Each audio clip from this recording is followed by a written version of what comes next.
Hey guys, today's video we are gonna start from the very beginning, getting to a house and how I set up, where I set up, the angles I take pictures. So I'll basically go through it doing my regular photos like it's gonna be a listing, and also stay.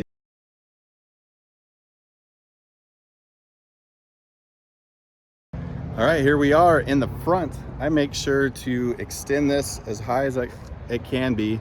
I'm 6'4", so it's probably 6'6" at the lens, and then I get these shots. I get this corner shot, kinda. Get that house in the middle from the side. I make sure to get the driveway. Then I find the middle of the house, get that shot. And then the same thing over here. I'll probably cheat it in a little, well, since this tree's in the way, I'll probably come over here and kind of get this shot right here. So I avoid the tree, that post, but then since it's a corner lot, I'll want to back up and get that shot. Let's go. Some agents like the number of the house and the shot, so I always get that. I bring my camera down to chest height, get that shot, and also adjust for the front door, whatever height it needs to be to get a good shot of the front door. But let's go inside.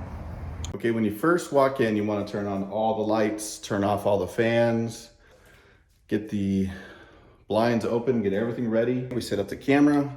For me, it's about chest height, but generally you want the camera to be at the level, the base level of the cabinets, of the kitchen cabinets, about that height.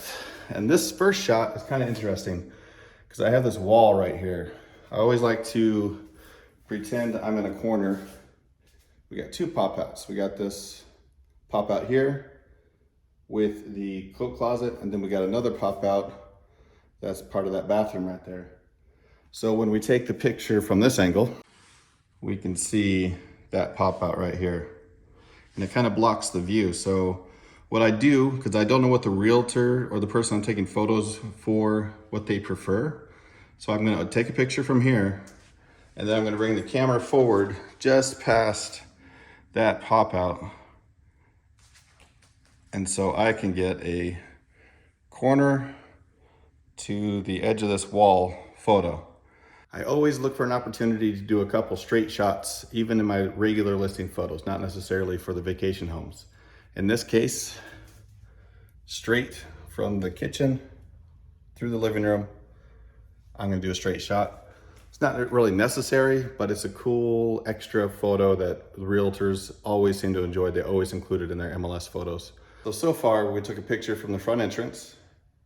I took a straight on from the hallway through the kitchen, and then I got to this corner over here and shot the kitchen, living room, all of this from this corner.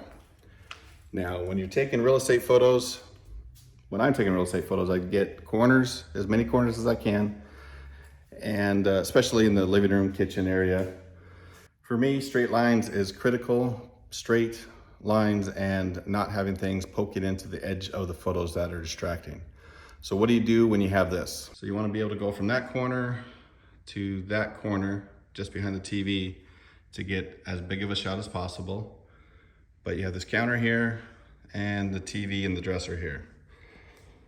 And so I imagine that my corner is going to be half of this dresser, because I don't want that whole dresser sticking into the picture, just a little bit of it.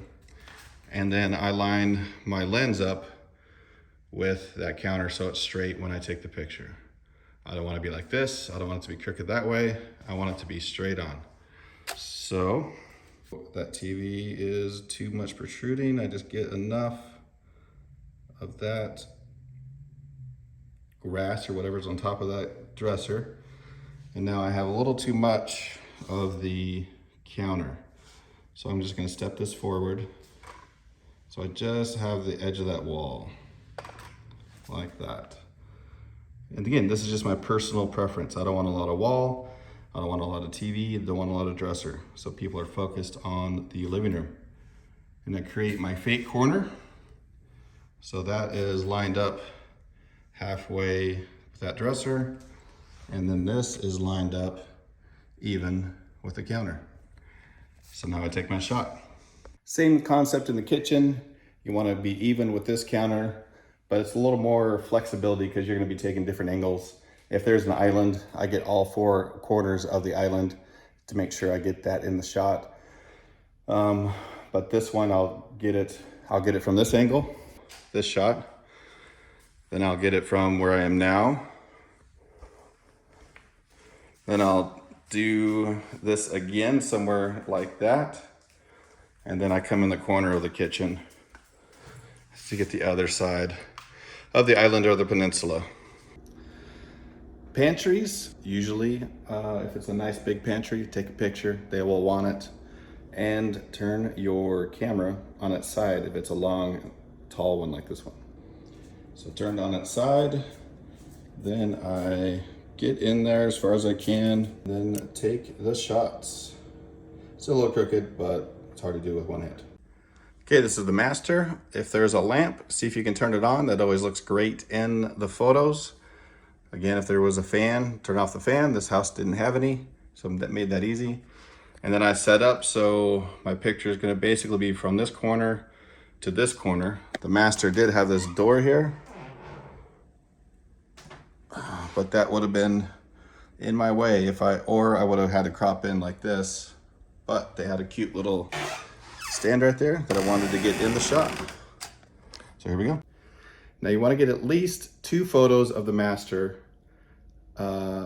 minimum of 2, try to get 3 or 4 because that's the main area along with the kitchen and the living room area. But you want to be able to show what it looks like. So for instance, this master has a sitting area, bed, and a desk. But since this desk is in this corner, I can't set up there to take a shot going towards the door. So I will choose this corner for my second shot. And since that corner is taken, and there's really not enough room to make a straight on head master bed shot, I'll probably take one straight on, head on doing this, and then head on doing this after I open those blinds. Missed those. So when I take this one, I might be a little bit further back, show the desk, and I'll get that shot. Pretty nice and deep shower. So I wanted to get a shot of it at an angle. And I also shot it this way, give them both ways. And a little side note, I rarely, if ever, take a picture of the toilet. Usually have this door closed. If I'm doing a Matterport, I'll keep it open like that for the Matterport. I just make sure that there's not something unique in there that is photo worthy, but usually it's not. So I'll continue on. Real helpful tip, especially if you are taking photos for teams of realtors.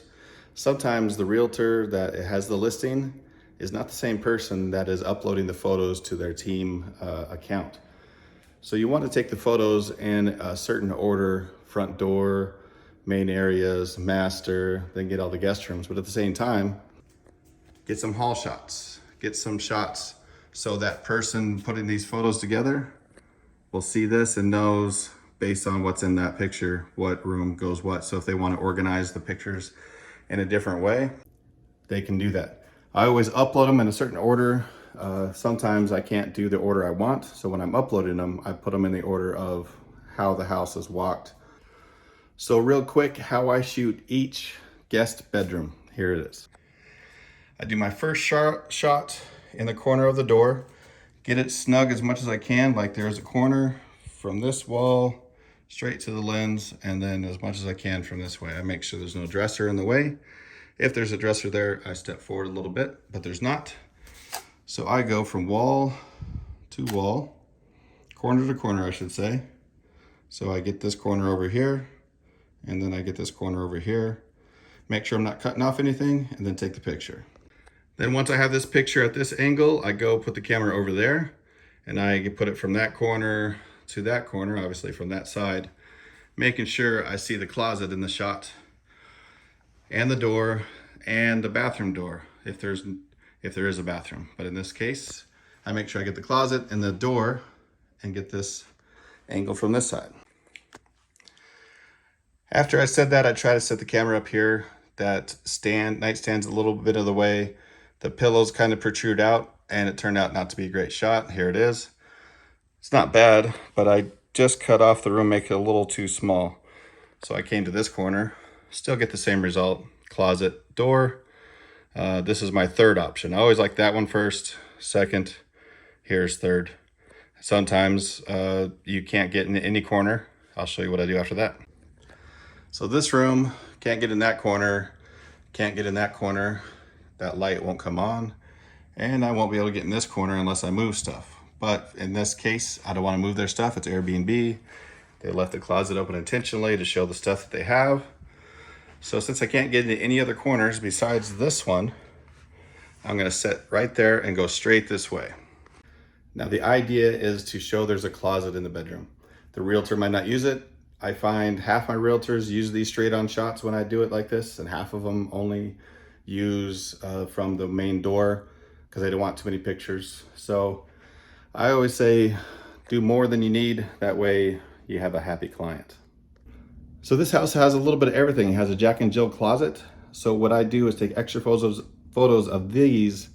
I make sure to get the door open and I see part of the door in the photo, so people see that it's going out to the hallway. And then I close the door, take the same photo, and then I do the same thing coming this way. I take a picture with the door open.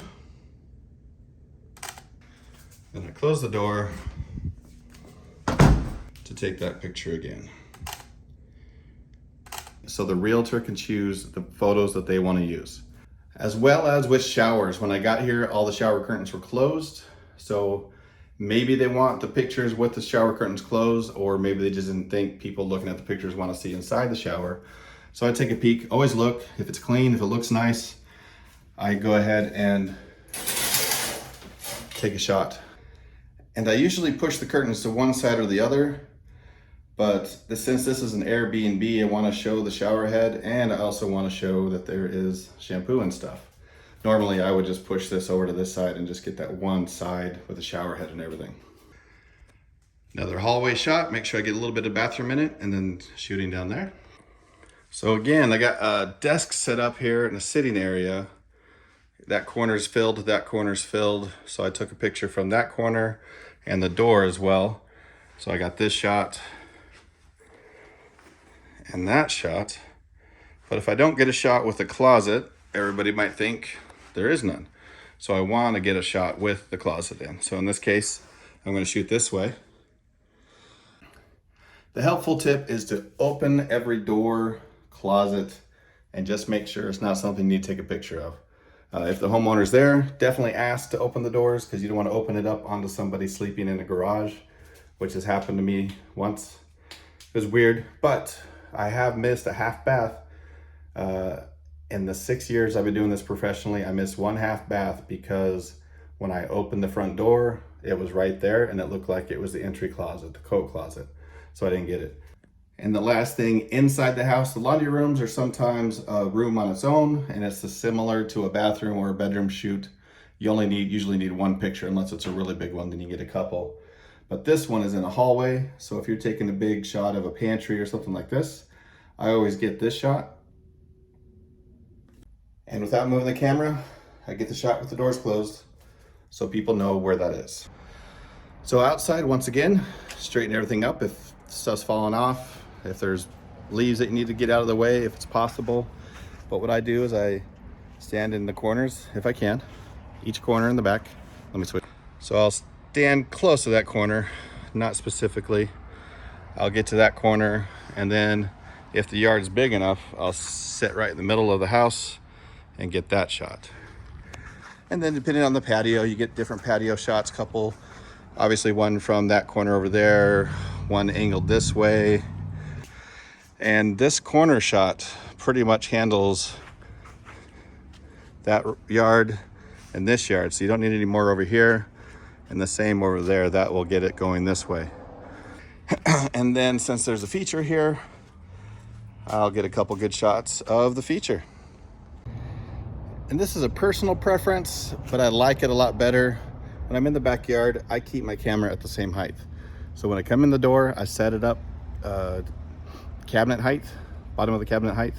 And then I don't change it throughout the house, throughout the backyard, unless there's something in the way or a reason I need to move it up or down to get a shot. But I usually keep it at that height 95% of the time once I get in the front door. Helpful tip, if you're setting up the camera height for your first time, you want it to be this height with your cabinet. So you can see in this, I can see the bottom of the cabinets. I want to raise it up just like that, so I don't see the bottom cabinets. And that's the height I keep it at throughout the entire house, unless there was something in the way where I need to adjust it.